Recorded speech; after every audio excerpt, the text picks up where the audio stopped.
Dr. Péricles, como surgiu a ideia do projeto Memória no Ministério Público Militar? Professor Gunter Ax, para falarmos da memória, do projeto Memória do Ministério Público Militar, é importante retroagirmos aos anos de 95, na gestão do Procurador-Geral Marco Antônio Pinto Bittar. Surgiu a ideia de, através de uma comissão por ele constituída, fazer uma resenha biográfica do Ministério Público Militar e uma síntese de mini-biografias de procuradores gerais, que foi editada em dezembro de 1995. Ainda em dezembro, eu assumi interinamente o cargo de Procurador-Geral da Justiça Militar, quando o Dr. Marco Bittar não concluiu o mandato e resolveu aposentar-se. A partir do ano 2000, houve um interesse institucional em estabelecer um projeto Memória com uma orientação profissional de historiadores e que alcançasse também a parte da arquivística. Isso foi possível a partir de 2000, com a contratação de uma empresa por licitação, fez uma extensa pesquisa, entrevista com muitos membros e terminou-se editando somente em 2011, concluído esse trabalho, com o livro Memória Histórica. Essa primeira experiência não foi das melhores, porque a contratação se deu através de um sistema licitatório. A empresa vencedora desse certame, embora especializada em história, não possuía afinidade de história de justiça e de Ministério Público, então não compreendia perfeitamente aquelas atribuições, atividades e a própria história do Ministério Público. E isso trouxe uma grande defasagem. Então foi feita uma pesquisa até certo ponto muito dispersa e muito interrompida em diversos períodos. Na verdade, a empresa terminou fazendo uma reconstrução da própria história nacional e, dentro dela, retirando aspectos da história do Ministério Público. Na gestão, isso iniciou-se na gestão da Procuradora-Geral, doutora Adriana Lorandi, em 2000 a 2002.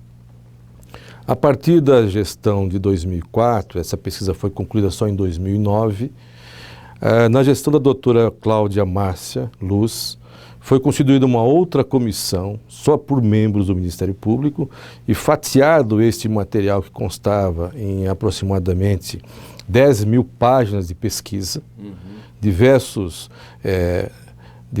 segmentos foram entregues aos colegas. Eu fui um deles, Dr. Mário Sérgio, Dr. Ricardo Freitas foi o coordenador, Dr. Jorge Assis, Dr. Bortoli, Dr. Antônio Duarte, que eu me recordo no momento. Cada um com um período histórico para reescrever, a partir daquela pesquisa, a história do Ministério Público Militar. A mim coube a parte, e juntamente com o Dr. Mário Sérgio, mais atual, de 64 até o ano 2000. Pois bem, foi editado este livro, primeira obra chamada Memória Histórica, de um valor intelectual muito bom, com os textos dos próprios colegas, e a partir de 2012, 2013, o atual Procurador-Geral, Dr. Marcelo Weitzel, atendendo a esses anseios de dar prosseguimento e desenvolver um projeto de memória que apresentasse resultados concretos de diversos produtos, constituiu uma comissão chamada Comissão do Projeto Memória. E passamos a participar desde 2011, ainda na gestão da doutora Cláudia Márcia, de todos os eventos que discutisse a história do Ministério Público. Então participamos desde o primeiro em Florianópolis, em 2011, e todos os demais, e que o senhor também teria participado desses aí. Formando já uma consciência de que deveríamos ter de pesquisa histórica.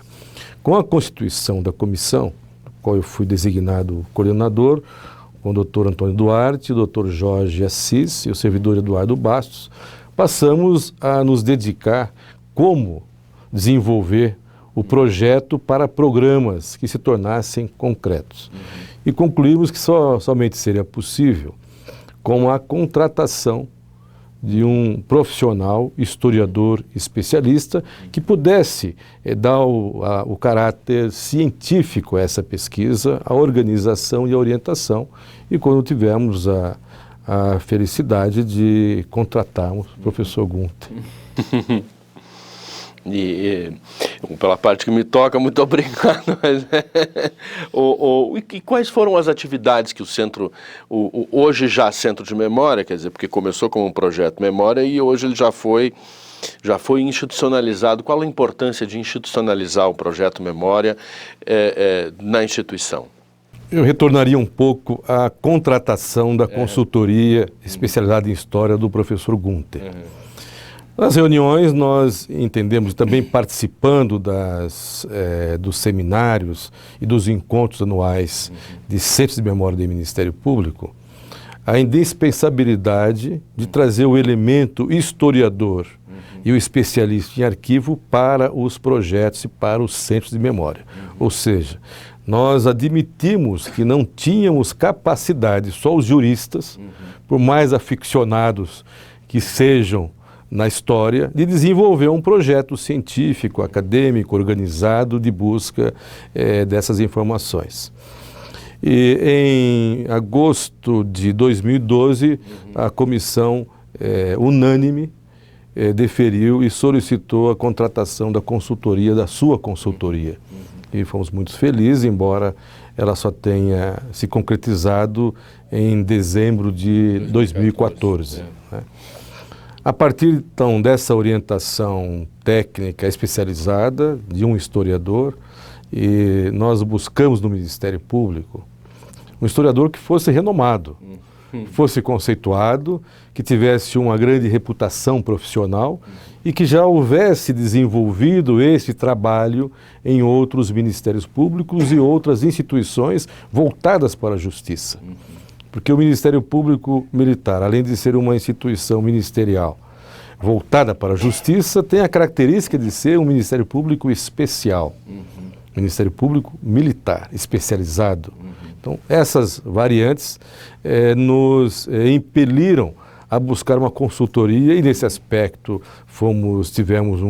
obtivemos um sucesso com a consultoria, com a sua consultoria, que já realizou esses projetos. Aí idealizamos já na contratação, na licitação, que houve uma dispensa pela notória especialização, tudo de acordo com a lei, e que fizéssemos e descrevêssemos os produtos, iniciando por um plano estratégico de história, né? O manual de história oral, o importante e principal projeto, o Histórias de Vida, com o depoimento de membros inativos, e considero que é a parte mais relevante do projeto, a reedição e ampliação do livro Biografia dos Procuradores Gerais de 1920 até este ano, 2016, e, finalmente, um núcleo que tornou-se um centro de pesquisa e de compilação de dados, que é o Centro de Memória do Ministério Público Militar, inaugurado no dia 30 de março de 2016. Então, com esses produtos, nós fechamos praticamente 13 meses de trabalho ininterrupto e deixamos principalmente uma ideia, uma cultura. E, nesse caso, você foi um dos autores dessa semente, dessa cultura de busca permanente da história, não é? Então, acredito que hoje está se consolidando no âmbito do Ministério Público Militar uma ideia de que a pesquisa histórica ela é permanente, constituída através de uma equipe de servidores e membros e elementos especializados externos, mediante contratação do historiador e do arquivista. Então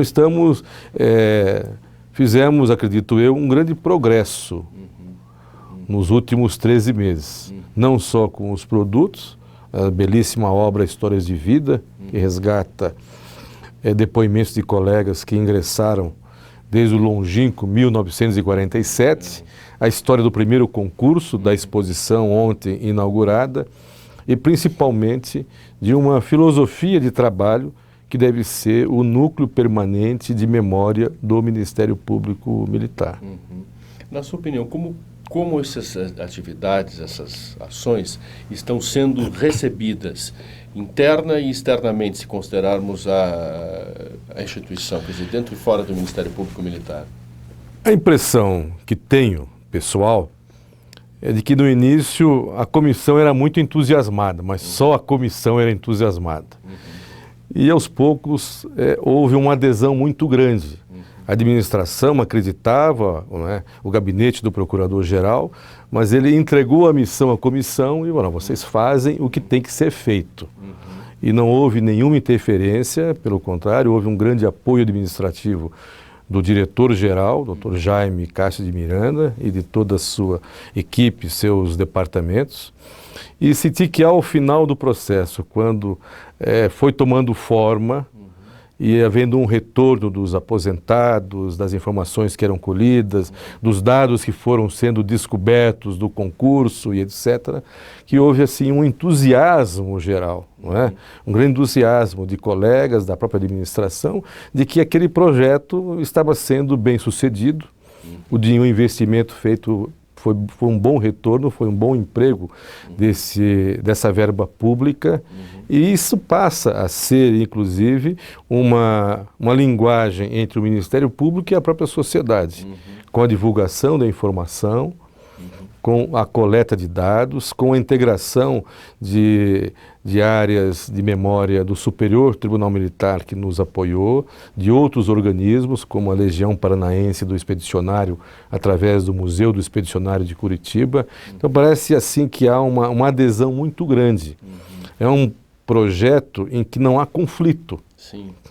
É um projeto em que ele restaura a saudade, restaura a informação, restaura os dados, mesmo que tenha existido o conflito do passado, as divergências, as opiniões diversas e falhas, etc.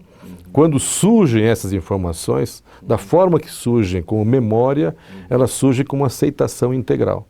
Não se ouve crítica, não se ouve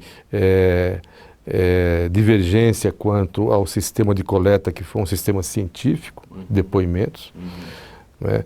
O professor Gunther fez os depoimentos e viu como os colegas aposentados se entusiasmaram em prestar informações, em declarar, em relatar episódios da vida funcional, da vida pessoal, sem ocultar, sem mascarar, na vivência e na visão daquela época e de cada um do membro que viveu aquele período.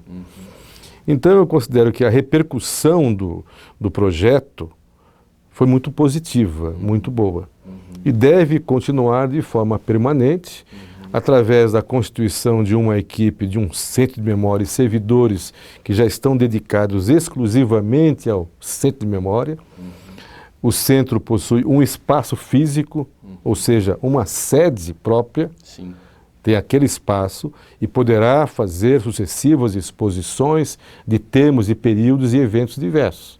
Nós já teríamos aí pelo menos 3 ou 4 exposições temáticas, como o intercâmbio internacional do Ministério Público Militar com Angola, iniciado em 1998, a participação do Ministério Público em episódios importantes da vida nacional, com a atuação de promotores militares como Revolução de 30, Revolução Paulista de 1932, Estado Novo, 54, 55, Tribunal de Segurança Nacional.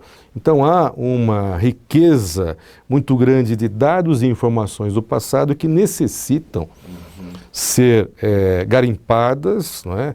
Selecionadas, sobre elas confirmadas e dar um tratamento histórico a essas informações. Um exemplo da riqueza dessas informações que eu diria é que nessas pesquisas feitas de forma paralela, nós identificamos uma atividade de inspeção de prisão militar por um promotor militar em 1927, 7 anos depois de instituído o Ministério Público Militar, em que há um registro do promotor militar de Juiz de Fora, comunicando ao Procurador-Geral que permaneceria cerca de 25 dias fora da sede, em visita de inspeção às prisões militares da região.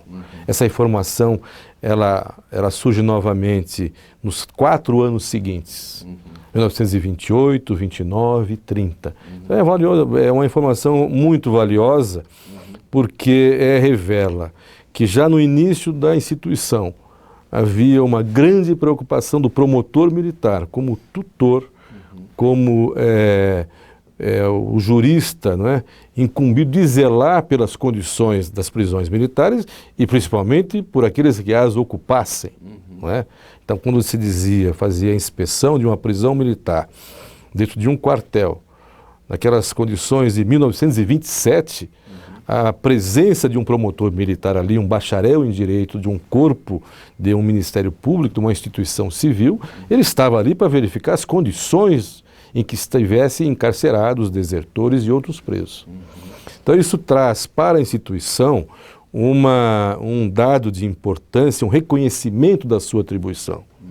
Nós tivemos ao longo da história casos de promotores, inclusive, que foram designados em 1930 como tutores de campos de prisioneiros da Revolução de 30 e 32 para a observância dos direitos humanos e dos do direito humanitário. Então são informações fragmentadas. Também entre os produtos que nós realizamos, destaco um folder do Centro de Memória, e que foi difundido, solicitando junto aos órgãos regionais que apresentassem, que pesquisassem dados e informações. Sendo uma instituição ministerial, uma instituição que opera intelectualmente, há uma dificuldade em recolher um acervo objetal para o seu museu, para o seu centro de memória. O que nós vamos recolher que é representativo da história? Se nós trabalhamos com papéis, com livros, não é? Com a oralidade e com processos que não são nossos, pertencem ao Poder Judiciário e, uma vez findos, vão para um arquivo. Então, essa é uma dificuldade que tem em todo o centro de memória do Ministério Público. A Justiça até dispõe das próprias instalações, dispõe do processo, dispõe de mais equipamentos. E aí nós resolvemos esse assunto com um pequeno acervo mais representativo. E destaco desse último, a inauguração do Centro de Memória de ontem, o uniforme de guerra do ex-procurador-geral Washington Vaz de Mello, como ministro do Conselho Supremo de Justiça Militar durante a Segunda Guerra Mundial. Porque quando a tropa é mobilizada, os membros da Justiça Militar, do Ministério Público, da Defensoria, são comissionados em postos militares, embora com a função específica de atuar o promotor durante a guerra como promotor, o advogado como defensor e o juiz como magistrado. Mas por uma determinação da liturgia de mobilização de guerra, são todos comissionados em postos militares. E obtivemos, através de um comodato com a Legião Paranaense do Expedicionário, a cessão do uniforme utilizado pelo nosso Procurador-Geral durante 14 anos, o Washington Vaz de Mello, e depois nomeado no período da Segunda Guerra como ministro do Conselho Supremo. Agora, falando sobre essa reflexão intelectual que o Centro de Memória produz, né, sobre justamente a experiência intelectual da instituição, o senhor tem alguns artigos importantes sobre a história do Ministério Público Militar. Um deles é sobre o processo da República do Galeão, não é? E aí nos fale um pouco sobre esse processo. Eu sempre me dediquei à leitura de parte histórica que envolvesse a Justiça Militar, o Ministério Público Militar e até mesmo processos consagrados, antigos, Tribunal de Segurança Nacional, etc. Anos atrás eu me dediquei a estudar os processos da Revolução Constitucionalista de 1932, em que houve uma característica específica em que se tratou a justiça militar e a mobilização de tropas como em tempo de guerra, sem uma declaração formal de guerra, porque foi uma revolução civil, poderíamos conceituar como uma guerra civil entre São Paulo e algumas outras unidades e a União Federal. Mas há um rico acervo de processos daquela época no Superior Tribunal Militar, no seu arquivo. E eu, através de uma autorização da presidência, tive acesso, aliás, né? pouco. E pude ver os processos, as denúncias, como era feita a investigação, o inquérito policial militar, em ambos os lados. Nas forças paulistas revoltosas e nas forças federais. E naquela época, o Ministério Público, durante aquele período, ele foi criado um segundo Ministério Público em tempo de guerra. Então havia o Ministério Público Militar, normal em tempo de paz, e foi instituído, mediante decreto, o Ministério Público Militar Especial, que eram aqueles que estavam envolvidos na região conflagrada, Rio, São Paulo, Paraná, Minas Gerais, e atendiam a um procurador-geral nomeado específico para aquele período de guerra civil, e foi constituído um Conselho Supremo, como se fosse em tempo de guerra, funcionando na capital da República, no Rio de Janeiro. Então, os processos julgados em auditorias, eles não iam para o Supremo, à época, Tribunal Militar, mas iam para os Conselhos Supremos de Justiça Militar, que eram previstos apenas em tempo de guerra, dos quais o mais famoso era o auditor e juiz desse conselho, Silvestre Péricles de Góes Monteiro, que era irmão do general Góes Monteiro, que era um auditor antigo, tinha tido uma participação grande na Revolução de 30, ele era juiz auditor em São Gabriel, a auditoria de São Gabriel, que hoje é em Bagé, e ele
o Globo, o Dia e outros jornais, a República do Catete, que era a república oficial, e onde surgiram denúncias que envolviam o atentado ao Major Vaz e a Carlos Lacerda.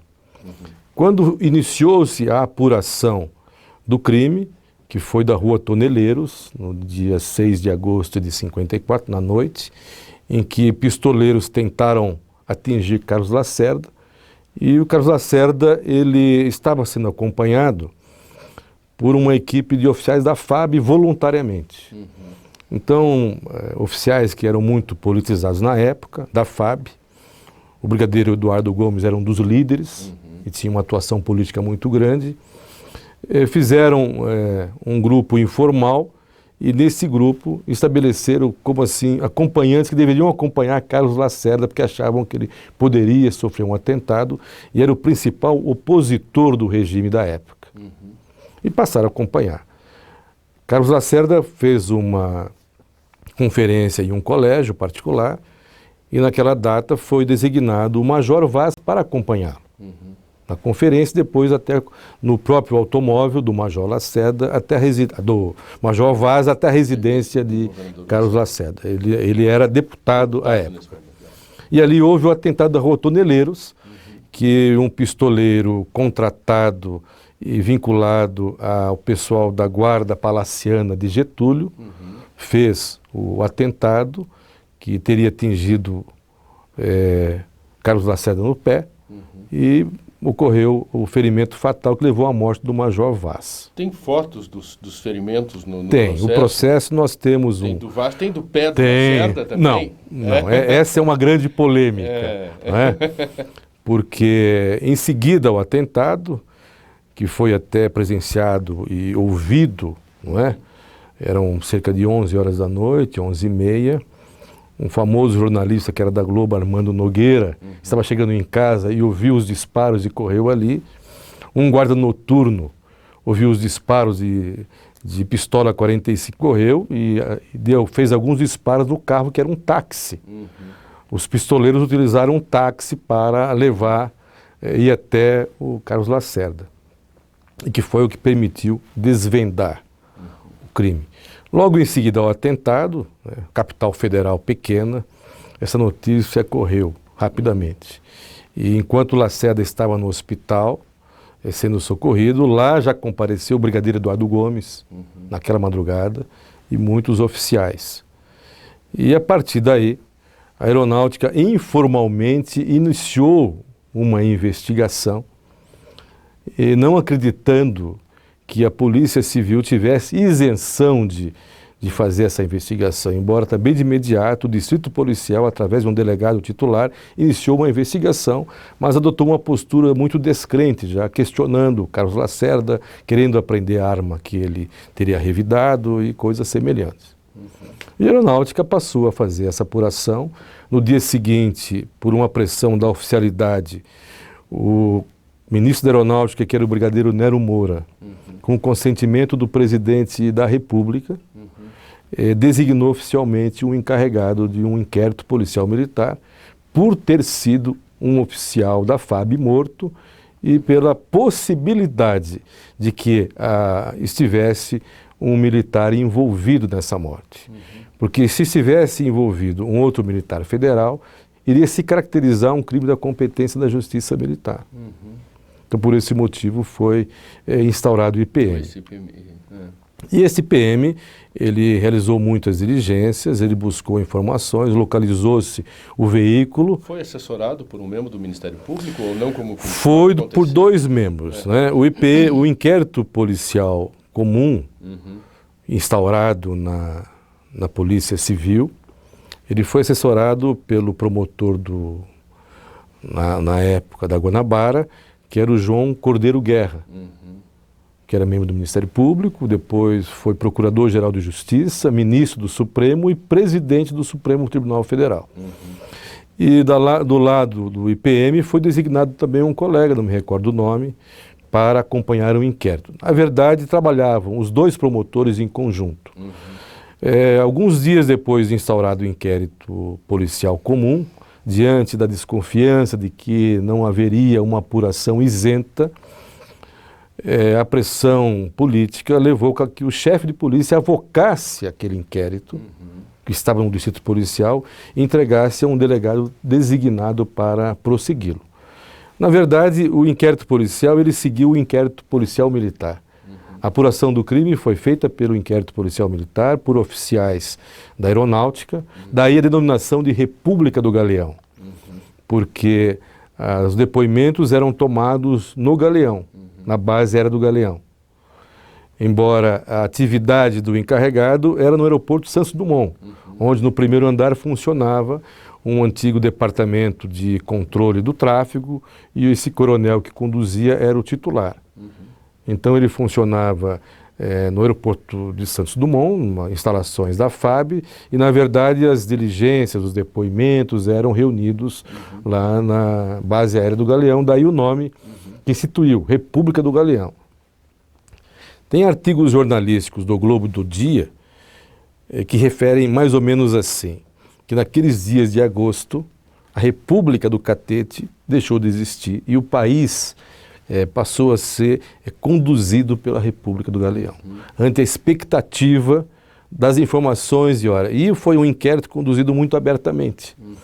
Então, saía-se uma diligência, a imprensa imediatamente tinha conhecimento dessa diligência, acompanhava, porque havia um interesse público de que aqueles fatos que estavam sendo apurados fossem imediatamente revelados, porque eram fatos que terminavam no Palácio do Catete. Então, o que significava isso? Por exemplo, houve uma grande diligência de busca e apreensão dentro do Palácio Presidencial por oficiais da FAB e da Marinha para recolher os arquivos da Guarda Pessoal de Getúlio, que entendiam que havia um envolvimento de membros da Guarda Pessoal, como de fato depois restaram condenados. Estavam guardados no subsolo, nos aposentos do Gregório, né? Exatamente. Então, o Anjo Negro. À noite, uma equipe de oficiais da FAB, com a viatura da FAB, entra no Palácio Presidencial, recolhe aqueles arquivos que tinham peças de documentos que são evidências de um crime, e a imprensa em seguida tem conhecimento, aquilo é divulgado. Tá? E os oficiais da FAB foram muito eficientes, porque eles se dividiram em grupos de diligências, nas quais o encarregado, que era um coronel, expedia as ordens de missão, e essas equipes, geralmente com 2 ou 3 oficiais, algumas com oficiais da Marinha e do Exército. Então, há relatos de participação, por exemplo, do então capitão de Mar e Guerra, Júlio de Sá Berrembá, que era da Marinha, e depois veio a ser, inclusive, ministro do Superior Tribunal Militar. Alcançado pelo ato institucional número 5, né, depois. Não, o ministro Berrembá não. Berrembá não, ele aposentou-se e participou de diligências. Délio Jardim de Matos e vários outros que participaram. Do Rio Centro. Isso, do Rio Centro que ele contestou. Então, o esforço investigatório, o interesse, o tino e a busca de evidências, logo se desvendou o crime. Então, em 4 dias, chegou-se aos autores, diligências efetuando prisão. Naquela época, tinha a vigência do Código de 1920, e que autorizava que o encarregado do inquérito decretasse a prisão do indiciado. Hoje, há uma determinação que a Constituição exige que no crime impropriamente militar, só mediante ordem de um juiz auditor, ou em flagrante delito. Naquela época, o encarregado tinha o poder de decretar a prisão. E decretou muitas prisões. É um que referem os analistas jurídicos de uma deficiência do inquérito penal comum. O inquérito penal comum não podia prender, tinha que pedir ao juiz e ficava aguardando. No IPM, bastava o encarregado entender que era o caso de decretar a prisão do indiciado, expedia uma ordem de prisão, uma equipe de busca efetuava a prisão e trazia. Isso deu um desenvolvimento muito grande à investigação. Bom, resumindo a história, que é longa, em 6 dias o crime estava desvendado, os principais autores sofrendo a prisão. Houve 2 ou 3 habeas corpus no Superior Tribunal Militar e não foram deferidos, ao Gregório de Matos e outros. Recuperou-se a arma utilizada no atentado ao Major Vaz, e foi uma diligência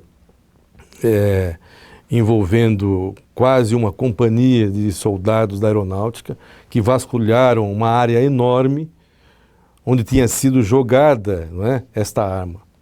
E ela foi localizada, foi identificada, e a perícia revelou que foi a arma de onde partiu o disparo que matou o Major Vaz. Encerrado esse inquérito, o encarregado concluiu que havia evidências da morte, evidências da participação de um oficial-general do Exército, Ângelo de Moraes. Foi quem construiu o estádio do Maracanã, foi prefeito do Rio, foi deputado depois por 25, 26 anos. Ele, à época, tinha uma função no governo E Gregório de Matos declarou no inquérito, depois declarou no inquérito perante o Exército, que o atentado, a ideia de eliminar Carlos Lacerda, teria sido sugerida pelo general Ângelo Mendes de Moraes. Então, ele concluiu esse inquérito, encaminhou uma parte do inquérito para o ministro do Exército, por se tratar de um membro do Exército, e um oficial general de Exército, e a outra parte foi encaminhada ao Tribunal do Júri. Naquela época era essa sistemática. Se fosse na atualidade, ele seria encaminhado imediatamente para a auditoria da circunscrição judiciária e o promotor de justiça militar iria se pronunciar. Naquela época, o encarregado ele encaminhava já o juízo que ele entendia que seria o juízo competente. Então, assim, o inquérito foi desmembrado. Uma parte prosseguiu no Exército, o ministro do Exército designou um general para proceder às diligências, prosseguir nas diligências, e um escrivão, o escrivão foi Frota, né? Depois o ministro do Exército, Silvio Couto Coelho Frota, e outra foi para o Tribunal do Júri. No Tribunal do Júri, entendeu-se que era competência do Estado, não é? Competência do Estado, e foi oferecida a denúncia contra todos os envolvidos, excetuando esta parte contra o militar, que seguiu e depois terminou no Superior Tribunal Militar com um pedido com a promoção de arquivamento do então Procurador-Geral, porque entendeu que os indícios não eram suficientes para revelar a participação do general Ângelo Mendes de Moraes. Os demais envolvidos na apuração restaram condenados pelo Tribunal do Júri, a penas elevadas, 24, 25, 28 anos, permaneceram um longo período presos. Gregório faleceu no presídio, no Rio de Janeiro, e, salvo engano, se não me engano, 73 ou 74, houve uma revisão deste processo e parte dele foi anulada. Mas já não havia... Essa revisão eu não alcancei, não fiz o estudo. Eu tive em mãos o inquérito, o processo que correu perante o Tribunal do Júri e os autos que foram remetidos e processados no Superior Tribunal Militar. Ainda há muitos episódios aí, documentos que se pode adicionar novas informações a esse...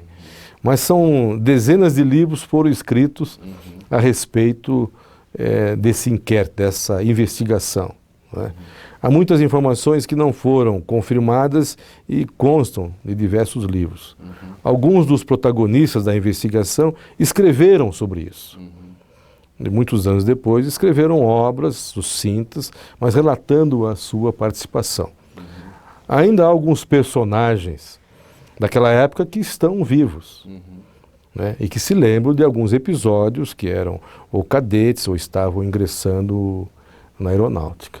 Mas é um estudo muito interessante e eu optei por fazer essa pesquisa pela importância que teve para a história do Brasil uma investigação policial militar, um inquérito policial militar, conduzido na Força Aérea por oficiais que não eram juristas, não tinham formação alguma na parte, seja policial ou parte de direito, e que enfrentaram enormes dificuldades da época, porque o crime foi engendrado dentro do subterrâneo do Palácio, por membro que gozava da confiança do presidente da República, por membros ligados a familiares do presidente, como Benjamin Vargas, que chegou a ser denunciado no Tribunal do Júri, e depois um habeas corpus do Tribunal de Justiça o retirou do processo. Então, diante dessas imensas dificuldades de apuração, em que havia uma desconfiança quanto à capacidade da Polícia Civil da Guanabara de efetuar a apuração do crime, porque os chefes poderiam estar comprometidos, a dificuldade toda essa grande dificuldade levou ao empenho dos oficiais da FAB. E eles deram realmente uma demonstração, uma belíssima demonstração de cidadania, né, de uma apuração isenta, rápida, reunindo provas indesmentíveis, como recuperar a arma do crime, apreender o veículo que levou o pistoleiro, prender o pistoleiro e levantar toda a cadeia próxima ali a isto aí, com envolvimento. Então, chegou num dado, a investigação ela começou de tal maneira informal que não restou ao ministro da Aeronáutica a abertura de um IPM. E referem os livros, e isso consta do relatório do oficial encarregado, que no dia seguinte foi levado à presença do presidente da República, do presidente Getúlio Vargas. Estaria no gabinete à noite o presidente Getúlio Vargas, o ministro da Justiça Tancredo Neves, o ministro da Aeronáutica Nero Moura e mais um ou dois personagens do Palácio, em que o presidente teria perguntado a este coronel, que já estava investigando, mas ainda que não era o encarregado, que o que ele achava. Ele disse que tinha já indícios suficientes que o atentado teria partido de membros da guarda palaciana, da guarda pessoal do Getúlio, quando então Getúlio teria dito a ele que ele estava sob um mar de lama. Isso consta textualmente do relatório do encarregado, que foi entregue aí pelo final do mês de agosto de 1954, quando ele já havia posto fim à sua vida. É uma informação que os livros todos repetem. Essa frase de que ele teria declarado, não é? Será que eu estou sob um mar de lama e não sei? Ouvida pelo encarregado. Então ele deu consentimento à investigação. Getúlio deu consentimento. Ele contactado, quer dizer, o ministro da Aeronáutica levou o seu encarregado de um inquérito à presença do presidente da República, para que o presidente ouvisse em própria voz do encarregado as impressões da investigação. E ele não ofereceu nenhum obstáculo que essa investigação realmente fosse feita. Aliás, Getúlio tinha sido promotor de justiça, por um breve período no Rio Grande do Sul. Então, não é? Mas esse é um capítulo da Justiça Militar que eu reputo de interesse histórico, porque demonstra a força, a capacidade, não é?